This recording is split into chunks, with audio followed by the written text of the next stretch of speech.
السلام علیکم ورحمۃ اللہ وبرکاتہ. کیا حال ہے سب کا؟ الحمدللہ.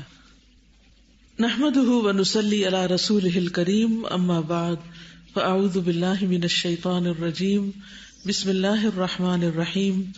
رب اشرح لی صدری ویسر لی امری واحلل عقدۃ من لسانی یفقہوا قولی. سیدہ اما بنت خالد بن سعید، سیدہ اما بنت خالد بن سعید رضی اللہ عنہا. خاندانی پس منظر: نام اما، والد کا نام خالد بن سعید بن عاص اور والدہ کا نام حمیہ بنت خلف تھا. سیدہ اما کے والدین ان صحابہ کرام میں سے تھے جنہوں نے اسلام قبول کرنے کے لحاظ سے سبقت لے جانے کی سعادت حاصل کی تھی، یعنی سابقون الاولون میں سے تھے. اور ان کے والدین ان مہاجرین میں بھی پیش تھے جنہوں نے اپنے دین کی حفاظت کی خاطر حبشہ کی طرف ہجرت کی تھی. حبشہ کے حکمران نجاشی کی خوبی یہ تھی کہ وہ ایک عادل اور رحم دل بادشاہ تھا. اس کے ہاں کسی پر ظلم روا نہیں رکھا جاتا تھا. سرزمین حبشہ میں اما نے اپنے مومن والدین کے ہاں جنم لیا، یہ پیدا ہی وہاں ہوئی تھی. سیدہ اما کی کنیت ام خالد تھی. سیدہ اما نے اپنے والدین کے ساتھ اسلام کے دراز گھنے سائے میں زندگی بسر کی. جب وہ بڑی ہوئیں اور ان کی یادداشت میں اضافہ ہوا تو انہیں اپنی قوم کی طرف سے والدین اور دیگر مہاجرین پر ہونے والے ظلم و ستم کا پتہ چلا. اس بات کی حقیقت معلوم ہوئی کہ یہ لوگ اپنے گھروں کو چھوڑنے پر کیوں مجبور ہوئے. جب بچے چھوٹے ہوتے ہیں تو انہیں نہیں پتا ہوتا کہ ہم حبشہ میں کیوں رہ رہے ہیں، ہمارا اصل وطن کیا ہے، ہم کہاں سے بلانگ کرتے ہیں، وہاں سے کیوں چلے آئے تھے. پھر آہستہ آہستہ آہستہ آہستہ بڑوں کی باتیں سن سن کر اپنی آئیڈینٹی پتہ چلتی ہے، اپنی تاریخ پتہ چلتی ہے، اور پھر اور بھی مائنڈ براڈ ہوتا ہے، لوگوں کے رویے پتہ چلتے ہیں. سیدہ اما کو اس بات سے دلی خوشی ہوئی کہ حبشہ کے حکمران نجاشی نے قریش کے وفد کو خالی ہاتھ واپس کر دیا تھا. قریش نے ایک وفد حبشہ کے حکمران نجاشی کے پاس اس لیے بھیجا تھا کہ اس کے ساتھ مہاجرین کو واپس مکہ بھیج دے تاکہ وہ قریش کے ہاتھوں طرح طرح کی اذیتوں کا مزہ چکھے اور مشرکین کے ہاتھوں طرح طرح کے ظلم و ستم کا نشانہ بنے. سیدہ اما رضی اللہ عنہا ان لوگوں میں سے تھیں جن کے ذریعے نجاشی نے رسول اللہ صلی اللہ علیہ وسلم کی خدمت اقدس میں اپنی طرف سے سلام بھیجا تھا. جب مہاجرین کو مدینہ منورہ جانے کے لیے الوداع کیا تو نجاشی نے ان سے کہا، رسول اللہ صلی اللہ علیہ وسلم کی خدمت میں میرا سلام کہنا. ان مہاجرین میں سیدہ اما بھی شامل تھی. سیدہ اما فخر کرتی ہیں کہ مجھے ان لوگوں میں سے ہونے کی سعادت نصیب ہوئی جن کے ذریعے نجاشی نے رسول اللہ صلی اللہ علیہ وسلم کی خدمت میں سلام بھیجا. بعض کو چھوٹے چھوٹے جسچر جو ہوتے ہیں، چھوٹی چھوٹی کنٹریبیوشن جو ہوتی ہے، وہ بھی بڑی ویلیوبل ہوتی ہے، وہ بھی بڑی یادگار ہوتی ہے. جب مہاجرین حبشہ سے مدینہ منورہ پہنچے تو انہیں بتایا گیا کہ رسول اکرم صلی اللہ علیہ وسلم لشکر اسلام کے ساتھ خیبر تشریف لے گئے ہیں. تو سیدنا جعفر بن ابی طالب مہاجرین کو لے کر خیبر روانہ ہو گئے. یعنی انتظار نہیں کیا کہ اچھا وہ جنگ لڑ کے واپس آئے، تو پھر انہوں نے ساتھ ہی شرکت کا سوچا. جب رسول اللہ صلی اللہ علیہ وسلم نے مہاجرین کو دیکھا تو آپ بہت زیادہ خوش ہوئے اور فرمایا، ما ادری بأیہما انا اسر بفتح خیبر ام بقدوم جعفر. مجھے نہیں معلوم آج مجھے زیادہ خوشی کس بات کی ہے، خیبر فتح ہونے کی یا جعفر کے آنے کی. یہ ہے انسانی جذبات اور ان کی قدردانی کہ کس طرح ایک طرف ایک مشن کی تکمیل ہوئی ہے، ایک بہت بڑی کامیابی حاصل ہوئی، اور دوسری طرف جو مہاجرین حبشہ سے سلامت واپس آئے ہیں ان کو کئی سالوں کے بعد دیکھنے کی اور ان سے ملاقات کی خوشی ہو رہی. تو نبی صلی اللہ علیہ وسلم ایک انسان تھے اور آپ کے اندر جذبات تھے. آپ غمگین بھی ہوتے، آپ خوش بھی ہوتے اور اپنی خوشی کا اظہار بھی کرتے، جیسے ہم یہاں دیکھتے ہیں. یعنی بعض اوقات ہمارے یہاں لوگ ہوتے ہیں نا جو بزرگ ہوتے ہیں یا کسی بڑے عہدے پر فائز ہوتے ہیں تو وہ اپنی خوشی کا اظہار نہیں کرتے، وہ خوشی کو بھی اندر ہی رکھتے ہیں، غم کو بھی اندر ہی رکھتے ہیں. لیکن نبی صلی اللہ علیہ وسلم نے یہاں پر اپنے جذبات کا اظہار جو ہے وہ ان الفاظ میں کیا. جب رسول اللہ صلی اللہ علیہ وسلم کو نجاشی کا سلام پہنچایا گیا تو آپ نے سلام کا جواب دیا اور اس کے حق میں خیر و بھلائی کی دعا کی. سیدہ ام خالد نبی صلی اللہ علیہ وسلم کے قرب سے بہت زیادہ خوش تھی. بسا اوقات نبی صلی اللہ علیہ وسلم انہیں تحائف بھی عطا کیا کرتے تھے، ویسے بھی ابھی چھوٹی تھی. رسول اللہ صلی اللہ علیہ وسلم کے پاس کچھ کپڑے آئے جن میں ایک کالی چادر بھی تھی. رسول اللہ صلی اللہ علیہ وسلم نے فرمایا، تمہارا کیا خیال ہے کہ یہ چادر کسے دی جائے؟ صحابہ خاموش رہے. پھر آپ نے فرمایا ام خالد کو بلاؤ، یعنی امت کو بلاؤ. چنانچہ مجھے رسول اللہ صلی اللہ علیہ وسلم کی خدمت میں لایا گیا اور مجھے وہ چادر رسول اللہ صلی اللہ علیہ وسلم نے اپنے ہاتھ سے عنایت فرمائی اور فرمایا دیر تک جیتی رہو، یعنی لمبی عمر پاؤ۔ 2 مرتبہ آپ نے یہ فرمایا، پھر آپ اس چادر کے نقش و نگار کو دیکھنے لگے اور اپنے ہاتھ سے میری طرف اشارہ کر کے فرمایا ام خالد سنا سنا، یہ حبشی زبان کا لفظ ہے، یعنی واہ کیا زیب و زینت ہے، کتنی خوبصورت چادر ہے، یعنی چادر کو اپریشیٹ کیا۔ سیدہ ام خالد نے طویل زندگی بسر کی کیونکہ رسول اللہ صلی اللہ علیہ وسلم نے ان کے حق میں درازی عمر کی دعا کی تھی۔ سیدنا زبیر بن عوام نے ان کے ساتھ شادی کی اور ان سے عمرو اور خالد پیدا ہوئے۔ سیدہ ام خالد نے احادیث رسول کو زبانی یاد کیا اور پھر انہیں روایت کرنے کا شرف بھی حاصل کیا۔ ان سے آگے سعید بن عمرو اشرف جیسے راویوں نے احادیث کو روایت کیا۔ سیدہ ام خالد سے دریافت کیا گیا کیا آپ نے رسول اللہ صلی اللہ علیہ وسلم سے کچھ سنا؟ تو انہوں نے کہا ہاں میں نے سنا رسول اللہ صلی اللہ علیہ وسلم سے کہ آپ عذاب قبر سے پناہ مانگ رہے ہیں۔ اس سے کیا پتہ چلتا ہے کہ آپ صلی اللہ علیہ وسلم اپنی کچھ دعائیں بلند آواز میں بھی کیا کرتے تھے۔ اس کا یہ فائدہ یہ ہوتا ہے کہ ایک انسان شعوری طور پر بھی دعا پڑھتا ہے، اور دوسرا یہ کہ جو آس پاس کے لوگ ہوتے ہیں ان کو انڈائریکٹلی سیکھنے کا بھی موقع ملتا ہے۔ یعنی ساری دعائیں صرف خاموشی سے نہیں پڑھنی چاہیے، جیسے نماز کے بعد بلند آواز میں کیا پڑھتے ہیں، اللہ اکبر استغفر اللہ استغفر اللہ استغفر۔ اب جو بچے آپ کے آس پاس ہوں گے وہ کیا کریں گے، سن کے پڑھیں گے۔ اس طرح کھانا کھایا آپ نے تو الحمدللہ کہیں، شروع کرنے لگے تو بسم اللہ ذرا اونچی آواز میں۔ اگر کوئی اچھی خبر ملی ہے یا بری خبر ملی ہے تو پھر بری خبر پر انا للہ و انا الیہ راجعون۔ تو آپ کو دیکھ دیکھ کر بچے بغیر سبق پڑھائے بھی خود ہی عمل کرنے لگیں گے، سیکھتے چلے جائیں گے۔ تو ان چیزوں کا خیال رکھنا چاہیے۔ امام بخاری فرماتے ہیں کہ جس طرح سیدہ ام خالد نے زندگی بسر کی، کسی اور خاتون نے اس طرح زندگی بسر نہیں کی۔ اللہ تعالیٰ اس پر اپنی رحمت کی برکھا برسائے اور جنت میں بہترین ٹھکانہ نصیب کرے اور اسے اپنی رضا سے نوازے، آمین۔ کیا سیکھا آپ نے ان کی زندگی سے؟ جی، تو انہوں نے اس کو سنا اور انہوں نے آگے لوگوں کو بتایا، روایت کیا۔ آپ آگے روایت کر ہی نہیں سکتے علم کو جب تک آپ سنیں نہیں، جب تک آپ سمجھے نہیں، جب تک آپ اخذ نہیں کریں، حاصل نہیں کریں، تلقی نہ ہو اس کی۔ آبزرویشن بہت ضروری ہے۔ چند باتیں اور بھی ایڈ کروں گی۔ یہ جو تحفے کی بات ہے اس کے بارے میں حدیث ہمیں صحیح بخاری میں ملتی ہے، وہ کچھ یوں ہے کہ ام خالد بنت خالد بن سعید رضی اللہ عنہ نے بیان کیا کہ میں رسول اللہ صلی اللہ علیہ وسلم کی خدمت میں اپنے والد کے ساتھ حاضر ہوئی۔ میں اس وقت ایک زرد رنگ کی قمیص پہنے ہوئے تھی، یلو کلر کی۔ رسول اللہ صلی اللہ علیہ وسلم نے اس پر فرمایا سنا سنا۔ عبداللہ نے کہا یہ لفظ حبشی زبان میں عمدہ کے معنوں میں بولا جاتا ہے، بہت اچھا، ویری نائس۔ انہوں نے بیان کیا پھر میں مہر نبوت جو آپ کی پشت پر تھی اس کے ساتھ کھیلنے لگی۔ بچے ہوتے ہیں نا، اگر آپ کے ہاتھ پہ کوئی تل بنا ہوا ہے تو وہ اس کو ایسے اتاریں گے، کوئی بالوں کو ساتھ کھیلیں گے، تو وہ ان کے نبوت کے جو مہر تھی پیچھے اس سے کھیلنے لگی۔ تو میرے والد نے مجھے ڈانٹا۔ رسول اللہ صلی اللہ علیہ وسلم نے فرمایا اسے چھوڑ دو۔ پھر رسول اللہ صلی اللہ علیہ وسلم نے فرمایا ابلی و اخلفی ثم ابلی و اخلفی ثم ابلی و اخلفی، اس قمیص کو خوب پہن کر پرانی کرو، پھر پہن، پھر پرانی کرو، پھر پہن اور پرانی کر۔ عبداللہ نے کہا چنانچہ یہ قمیص اتنے دنوں تک باقی رہی کہ اس کا ذکر ہونے لگا کہ یہ وہ قمیص ہے جس کے لیے نبی صلی اللہ علیہ وسلم نے دعا کی تھی کہ تم اسے خوب خوب پہنو، جسے کہتے ہیں نا خوب ہنڈاؤ۔ ان کے والد جو تھے وہ سابقین اولین میں سے تھے، کہتے ہیں کہ تیسرے یا چوتھے مسلمان تھے، یعنی اتنے اول دور کے تھے۔ اور یہ رسول اللہ صلی اللہ علیہ وسلم کے ساتھ چھپ کر دعوت دیتے تھے، اور آپ نے رسول اللہ صلی اللہ علیہ وسلم کو لازم کر لیا ہوا تھا، یعنی آپ کے مشن میں آپ کے مددگار تھے۔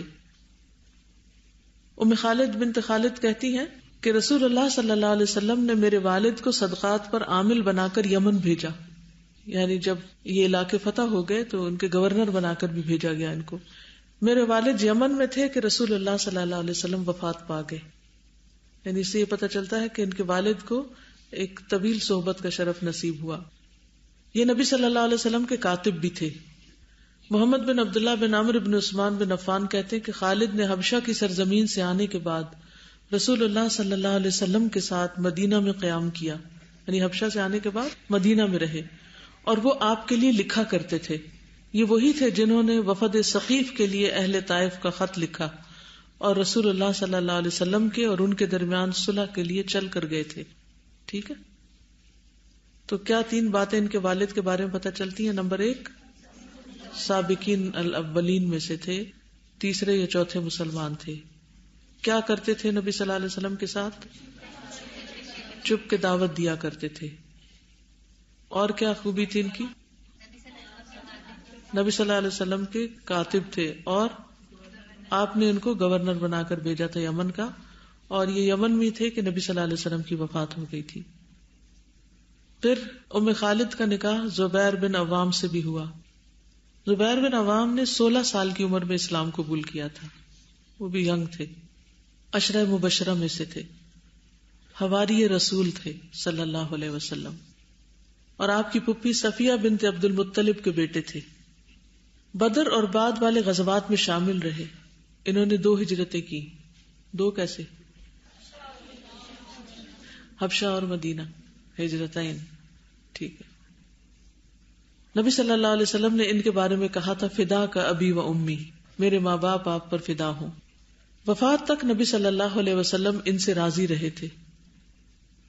حضرت عمر نے خلافت کے لیے ان کا بھی نام لیا تھا کہ اپنے بعد جو افراد کی کمیٹی بنائی تھی ان میں سے آپ نے حضرت علی، عثمان، زبیر، طلحہ، سعد اور عبد الرحمن بن عوف کا نام لیا. زبیر بن عوام جو تھے وہ بہت ہی بہادر تھے، بہترین گھڑ سوار تھے. نبی صلی اللہ علیہ وسلم جب مکہ میں داخل ہوئے تو آپ نے زبیر بن عوام، ابو عبیدہ بن جراح اور خالد بن ولید کو گھوڑوں پر سوار رہنے کا حکم دیا. قرآن کے سمجھنے والے تھے.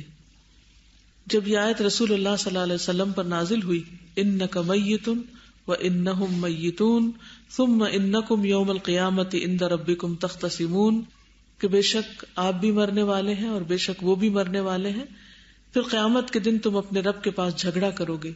تو زبیر نے پوچھا یا رسول اللہ صلی اللہ علیہ وسلم، گناہوں کے ساتھ ساتھ دنیا میں اپنے مد مقابل لوگوں سے جھگڑنا مراد ہے یہاں؟ آپ نے فرمایا یہاں یہی جھگڑا دوبارہ ہوگا یہاں تک کہ ہر حقدار کو اس کا حق مل جائے. اس پر زبیر رضی اللہ تعالیٰ عنہ نے کہا اللہ کی قسم یہ معاملہ بہت شدید ہے. یعنی انہوں نے قرآن کی اس آیت کو سمجھ لیا سنتے ہی، اور پھر آپ سے سوال کر کے کنفرم کر لیا کہ یہ کون سے جھگڑے ہوں گے جو وہاں بھی ہوں گے. اللہ اکبر. اور پھر حقدار کو حق ملے گا. کون سے جھگڑے ہوں گے؟ جو دنیا میں ہوتے ہیں. کس کس کے درمیان جھگڑا ہے؟ آپ اپنے بارے میں سوچئے، آپ کا کس کے ساتھ جھگڑا ہے اور کس بات پہ جھگڑا ہے. یہ جھگڑے یہی ختم ہو جائیں تو بہتر ہے، دے دلا کے معافی تلافی کر کے بات ختم کر دی جائے. ورنہ اگر آخرت تک چلے گئے تو پھر کیا ہوگا؟ وہاں کیسے بدلے دیے جائیں گے؟ اعمال نامے میں سے دینا ہوگا، اور اگر عمل ختم ہو گئے تو دوسرے کی برائیاں لینی پڑیں گی. اسی لیے حضرت زبیر نے کہا یہ معاملہ تو پھر بہت شدید ہے، بہت مشکل ہے. اسی طرح جب یہ آیت نازل ہوئی ثم لتسألن یومئذ عن النعیم قال الزبیر یا رسول اللہ فأی النعیم نسأل عنہ وانما هما الاسودان التمر والماء قال اما انه سیکون. جب یہ آیت نازل ہوئی تو زبیر رضی اللہ تعالیٰ عنہ نے پوچھا یا رسول اللہ کون سی نعمتوں کے بارے میں ہم سے پوچھا جائے گا؟ ہمارے پاس تو 2 کالی چیزیں کھجور پانی کے علاوہ اور ہے کیا؟ آپ نے فرمایا یہ نعمتیں ان قریب تمہیں ملیں گی، یعنی انہی کے بارے میں پوچھا جائے گا. تو چھوٹی نعمت ہو یا بڑی نعمت ہو اس کی قدردانی ضروری ہے اور اس پر شکر ادا کرنا چاہیے. ناشکروں کا حساب زیادہ ہوگا. جو لوگ نعمتوں پہ شکر گزار رہتے ہیں، نعمتیں ان کو نظر آتی رہتی ہیں، اللہ سبحانہ وتعالیٰ ان کے ساتھ رحمت کا معاملہ کریں گے. دیکھیں نا، نعمت پا کر 2 رویے ہوتے ہیں. جو کچھ ہمیں ملا ہوا ہے یا اسے پا کر خوش ہو یا اس کو پا کر ہر وقت چڑ چڑ کرتے رہیں اور اس کے خیر اور خوبی کے پہلو کو نہ دیکھیں. ٹھیک ہے. نبی صلی اللہ علیہ وسلم کے ساتھ ہمیشہ رہتے تھے. کہتے ہیں کہ جب سے میں نے اسلام قبول کیا ہے میں آپ سے کبھی جدا نہیں ہوا، لیکن میں نے آپ کو ایک بات فرماتے ہوئے سنا ہے کہ جو شخص میری طرف جھوٹی بات کی نسبت کرے اسے اپنا ٹھکانہ آگ میں بنا لینا چاہیے. اس لیے میں زیادہ حدیث روایت نہیں کرتا کہ کہیں ایسا نہ ہو کہ کوئی ایسی بات نبی صلی اللہ علیہ وسلم سے منسوب ہو جائے جو آپ نے کی نہ ہو. کیونکہ انہوں نے بہت ساری جنگوں میں حصہ لیا تھا، ان کے جسم پر زخموں کے نشانات تھے. کہتے ہیں کہ ان کے کندھے پر اتنا گہرا زخم تھا کہ عروہ اپنے والد سے روایت کرتے ہیں کہ میں اپنے والد کی زخم کے اندر انگلیاں داخل کر دیتا تھا، یعنی اتنا گہرا زخم تھا. عروہ کہتے ہیں کہ ان میں سے 2 زخم بدر کے دن آئے تھے، یعنی بہت ارلی سٹیج پر ہی، اور ایک جنگ یرموک میں. اور وہ کہتے ہیں کہ کوئی ایسی جنگ نہیں تھی جس میں میں زخمی نہ ہوا ہوں، یہاں تک کہ میری شرمگاہ پر بھی زخم لگے. نبی صلی اللہ علیہ وسلم انہیں مختلف مہمات پر بھیجا کرتے تھے. حاطب بن ابی بلتہ کا خط جو ایک خاتون لے کر مکہ جا رہی تھی، تو نبی صلی اللہ علیہ وسلم نے حضرت علی کے ساتھ حضرت زبیر کو بھی بھیجا تھا، کیونکہ بہت بہادر تھے. آپ کی ہر پکار پر لبیک کہتے تھے. آپ نے لوگوں کو پکارا کہ بنو قریظہ کی طرف سے خبر لائیں، تو سب سے پہلے زبیر نے لبیک کہا. پھر آپ نے پکارا تو زبیر نے لبیک کہا.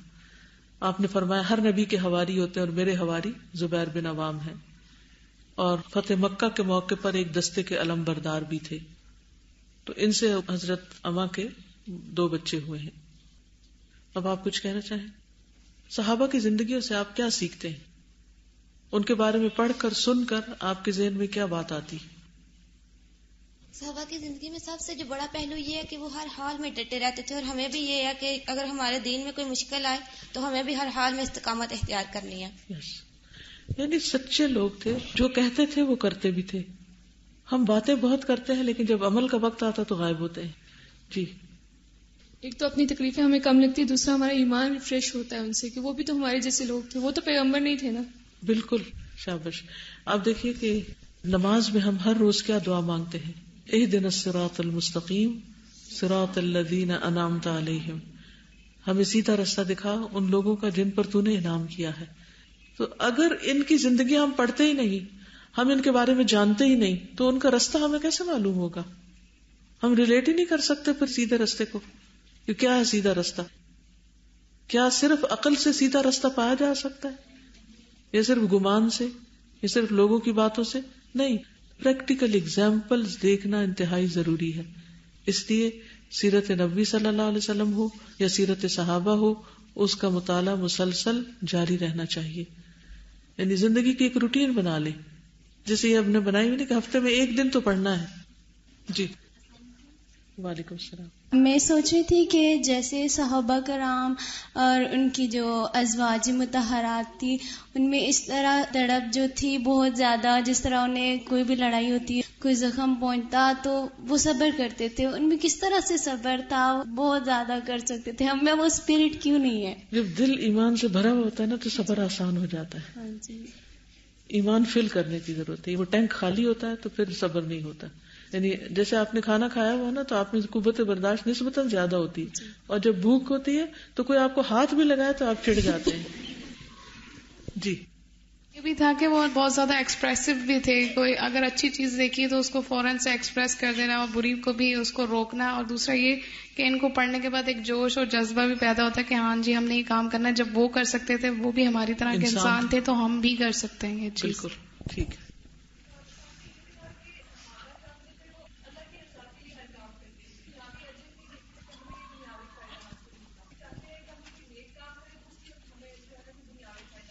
بالکل، ہم کوئی اچھا کام کرتے ہیں تو ہم فوراً ریوارڈ چاہتے ہیں.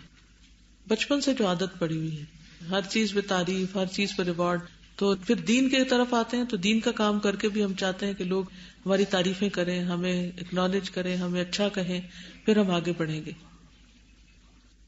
آپ نے ابھی پوچھا نا کہ صحابہ کی زندگی پڑھ کے مطلب ہمیں کیا اپنی لائف سے ریلیٹ کرتے ہیں، تو یہ بات ابھی نہیں بچپن سے ہی تھی کہ جب بھی مطلب نبی صلی اللہ علیہ وسلم کے بارے میں، کسی صحابہ کے بارے میں پڑھنا تو میں رونے لگتی تھی کہ میں اس دور میں کیوں نہیں پیدا ہوئی تھی. تو پھر اب جیسے تھوڑا تھوڑا پڑھا تو منافق تو اس دور میں بھی تھے، پھر میں تھوڑا ڈرنے لگ گئی کہ نہیں اگر میں اس دور میں ہوتی تو ہو سکتا ہے کہ میں، تو اس وجہ سے میں جب یہ پڑھتی ہوں نا تو میں اس دنیا میں چلی جاتی ہوں. میرے ایموشنز کنٹرول میں نہیں رہتے کہ میں بہت فیل کرتی ہوں اس چیز کو. اچھی بات ہے، کیونکہ یہ محبت کی علامت ہے نا ان سے. بٹ پھر وہ جیسے عربی کا وہ شعر ہے نا، احب الصالحین ولست منہم لعل اللہ یرزقنی صلاحا، کہ میں صالحین سے محبت کرتا ہوں اگرچہ میں ان میں سے نہیں ہوں، شاید اللہ تعالیٰ مجھے بھی نیکی کی توفیق دے دے. کیونکہ انسان جس کو لک فارورڈ کرتا ہے، جس کی طرف توجہ کرتا ہے، پھر اس کی طرف بننے کی کوشش بھی کرتا ہے. پر وہی اس بات پہ اور رونا تھا کہ عمل تو ہے ہی نہیں ویسے، اور وہ جو کرتے تھے اور ہم. بس اللہ تعالیٰ ہمیں عمل کی توفیق عطا فرمائے. ہم سب کمزور انسان ہیں لیکن اللہ کی رحمت سے نا امید نہیں.